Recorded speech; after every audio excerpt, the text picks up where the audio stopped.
এবার পাবনায় মধ্যরাতে দাদিকে হত্যা করে নাতনিকে তুলে নিয়ে ধর্ষণ এবং পরবর্তী হত্যার ঘটনা ঘটেছে। বাড়ি উঠানে দাদির রক্তাক্ত মরদেহ পাওয়া গেলেও নাতনি বিবস্ত্র মরদেহ পাওয়া যায় সরিষা ক্ষেতে। এমন নৃশংস ঘটনায় ক্ষোভে ফুঁসে উঠেছে দেশে বিভিন্ন শ্রেণী পেশার মানুষ। ক্ষুব্ধ প্রতিক্রিয়া জানিয়ে নেটিজেনরা বলছেন, নরসিংদীর ঘটনার রেশ না কাটতেই আরেকটি এমন নৃশংস ঘটনা ঘটল পাবনায়।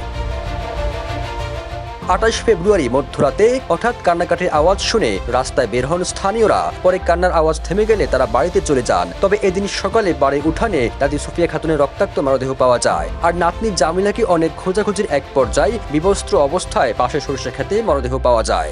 এমন নৃশংস ঘটনা ঘটেছে পাবনার ঈশ্বরদী উপজেলার দাসুরিয়া ইউনিয়নে। ভবিষ্যৎ হোক নিরাপদ, বিনিয়োগ হোক বিশ্বস্ত, আর আমার পছন্দ সল্ট বে। ওয়েলকাম টু সল্ট বে।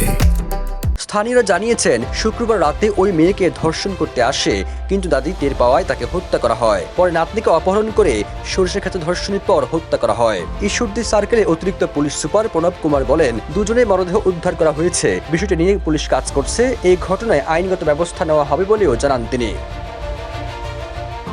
এর আগে 26 ফেব্রুয়ারি নরসিংদী সদর উপজেলায় সরিষা ক্ষেত থেকে 15 বছর বয়সী এক কিশোরীর লাশ উদ্ধার করা হয়। ধর্ষণী বিচার চাওয়ায় কিশোরীকে বাবার কাছ থেকে অপহরণের পর হত্যা করা হয় বলে অভিযোগ ওঠে। এই ঘটনায় যখন দেশ জুড়ে তোলপাড়, ঠিক সে সময় পাবনায় আরেকটি নৃশংস ঘটনা ঘটল।